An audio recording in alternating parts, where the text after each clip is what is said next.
All right, Shalom, first and foremost, giving all glory, honor, and praise to Yahweh, Ba'ashem Yahweh Shai, Ba'ashem Rachak Wadash. Double honor to the apostles and elders of Great Millstone who teach them well, taught us this truth. All right, Shalom to the elect, the 144,000, first and foremost, pushing this truth in all sincerity in the four quarters of the earth. Lord willing, we be of that number. I am your brother Tobiah Yaakov, coming at you with another lesson, Lord willing, it's edifying. This is Jeremiah 3:22. Return ye backsliding children, and I will heal your backslidings.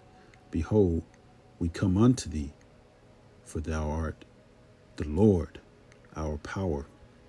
Verse 23, truly in vain is salvation hoped for from the hills and from the multitude of mountains. Truly in the Lord, our power, is the salvation of Israel. All right. I'm just bringing that out because I saw a picture the elder posted of the chariot, of which the scriptures speak about how, what is it, that man, let me see. Yeah, this is 2nd Ezra 13:6. But I beheld, and lo, he had graved himself a great mountain and flew up upon it. Right, speaking of our Lord Yahweh Shai when he come back. In this picture, it's talking about the valley of Yahweh Shaphat and how he's going to come back and to judge the nations. Yahweh Shaphat meaning Yahweh's judgment. All right. In a great spacecraft, or UFO. Right. So that's going to be how our salvation is going to look. It's going to be let's grab this in Luke real quick. This is the book of Luke, chapter 21, verse 27.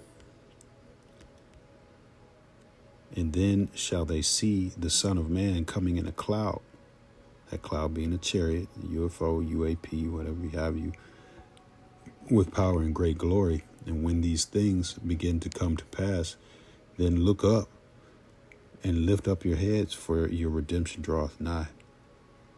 Right, so the Lord going to redeem us into a chariot, man, pursuant to Revelation, the 18th chapter. Let's grab that real quick. It's going to be an unbelievable sight, man, the strangeness of our salvation. Right, this is the book of Revelation, chapter 18 and verse 4. And I heard another voice from heaven saying, Come out of her, my people, that ye be not partakers of her sins, and that ye receive not of her plagues. Plagues meaning the missiles, the destruction. This place is going to be leveled. Talking about America, Babylon the Great is going to be eviscerated, turned into a lake of fire. All right, the second death. Verse 5, it says, For her sins have reached unto heaven, and the Most High hath remembered her iniquities. Right? You remember all that slavery, that rape, rob, and murder that these Edomites, all right, so-called white men, starting with his elite bankers, have done to the Lord's children. All right, chosen children. All right, at that. Hey, the Lord is a separatist. He has chosen one people, man. So just to make that point, because it says, return ye backsliding children, man. You can't return to a place that you've never been. So the law, statutes, commandments was given to one people. All right. And that's the nation of Israel. And that's who the Lord is only dealing with. 2nd Ezra 5:24, and of all lands of the whole world, thou hast chosen thee one pit, and of all the flowers thereof one lily. Right, so the Lord has favorites, and he's chosen one pit, that pit being Israel. And we know that the land of Israel, or Israel, is a people before a place. So he chose one people, man, just to drive that point home. Let's go to 2nd Ezra 6 and verse 54. And after these, Adam also, whom thou madest Lord of all thy creatures, of him come we all, and the people also whom thou hast chosen. You hear that? Of him come we all, and the people also whom thou hast chosen. Well, who did he choose? He chose the nation of Israel. All right, verse 55. All this have I spoken before thee, O Lord, because thou madest the world for our sakes, the world was made for the Israelites. As for the other people which also come of Adam, thou hast said that they are nothing but be like unto spittle, and hast likened the abundance of them unto a drop that falleth from a vessel. And now, O Lord, behold, these heathen which have ever been reputed as nothing have begun to be lords over us and to devour us, right? So that's where we're at. We're in a devoured state. A lot of our people, where they're just stuck on stupid, they're asleep. Matter of fact, if we go to Jeremiah 4 and 22, it reads, verse 21, how long shall I see the standard and hear the sound of the trumpet? Well, verse 22, for my people is foolish. They have not known me. They are sottish children, sottish meaning stupid, and they have none understanding. They are wise to do evil, but to do good, they have no knowledge. All right. Our people have a zeal for the Lord, but not according to knowledge. All right.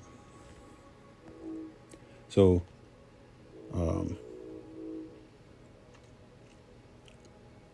because of this fallen state, hey, we would discontinue from our heritage, man. So when we go to Jeremiah 17 and 4, it tells you, it says, and thou, even thyself, shalt discontinue from thine heritage that I gave thee. The Lord got fed up with us going off, trying to be like the heathen, trying to, matter of fact, real quick, let's grab this in Isaiah 30 and 1.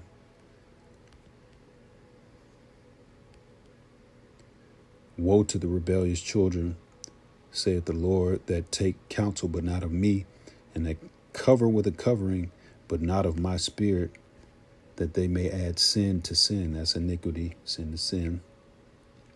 So the Lord said, destruction to these people, these rebellious children, man. They don't want to come to me for help. They don't want to, I'm not their father. I'm not their power. All right. Verse 2, that walk to go down into Egypt. Modern day Egypt is Babylon the Great, America. It's also Sodom. It's also Assyria. All right. It says, and it's also Babylon. It's Babylon the Great, man. Babel meaning confusion, or Babal in the Hebrew. It says, and have not asked at my mouth to strengthen themselves in the strength of Pharaoh. Modern day Pharaoh is Esau, Edom, the so-called white man, and to trust in the shadow of Egypt. Right.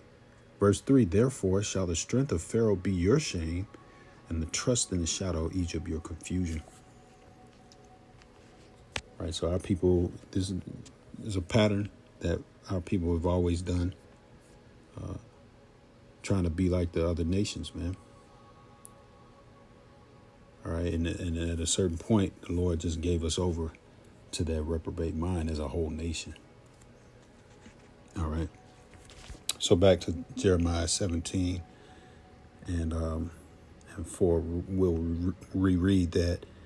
It says, and thou even thyself shalt discontinue from thine heritage that I gave thee, and I will cause thee to serve thine enemies in the land which thou knowest not. Right, that's over here in the fourth part of the world, Arsarith, pursuant to 2nd Ezra, the 13th chapter. It's also what we know as the Americas. Okay, It says, and I will cause thee to serve thine enemies in the land which thou knowest not, for ye have kindled a fire in mine anger, which shall burn forever. Thus saith the Lord, forever meaning a long time. Thus saith the Lord, cursed be the man that trusteth in man, and maketh flesh his arm, and whose heart departeth from the Lord. That's right. Our people trust in their own damn selves, man. They trust in man. All right. Which is a characteristic of Esau, even the so-called white man. He's gonna make you believe, or try to make you believe, that God really doesn't exist and everything is in your hands. You have complete free will, if you will. All right. So, hey, at a certain point, our people discontinued, but the Lord, what did he say? A remnant shall be saved. All right. So, pursuant to Ezekiel 37 chapter, dry bones would come together, man. That's speaking of the southern kingdom and the northern kingdom, man, because we were both brought over here to serve a punishment, to be judged in the Americas, man. First and foremost, the northern kingdom fleeing the Assyrian captivity, pursuant to 2 Ezra, the 13th chapter, 45th verse. All right. And in the southern kingdom, Deuteronomy 28 and 68, how it says, how the Lord shall bring thee into Egypt again with ships. Again with ships. Modern day Egypt again is America. All right. And it talks about how we would be sold to our enemies, and no man would buy us, man. We'd be slaves here. And that's unto this day. Right now we're still slaves. We're under adhesion contracts. Your rent, your lease, your contract that you sign with your employer, so forth and so on, your birth certificate. These are contracts that you sign with this devil, still enslaving you in Babylon the Great, man. All right. So I'll end off with this.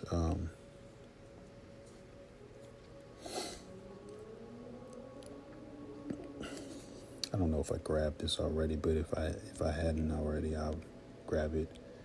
Revelation 18 and 4. I think I grabbed it already, but I'll reread it. And I heard another voice from heaven saying, come out over my people, that ye be not partakers of her sins, and that ye receive not of her plagues again. Those plagues, ICBM missiles. And this is how the Lord is going to redeem his elect, man, by way of that chariot, man. This is what we hope for. That's salvation. Salvation meaning being saved from the impending danger of this place, that this place is going to foresee in the future, man. That destruction by way of ICBM missiles and concentrated laser fire, man. This place being America, Babylon the Great. So Lord willing, that was edifying, giving all glory, honor, and praise to Yahweh B'Hashem, Yahweh Shai B'Hashem, Rachak Wadash, double honor to your apostles and elders, great millstone, and shalom to the elect.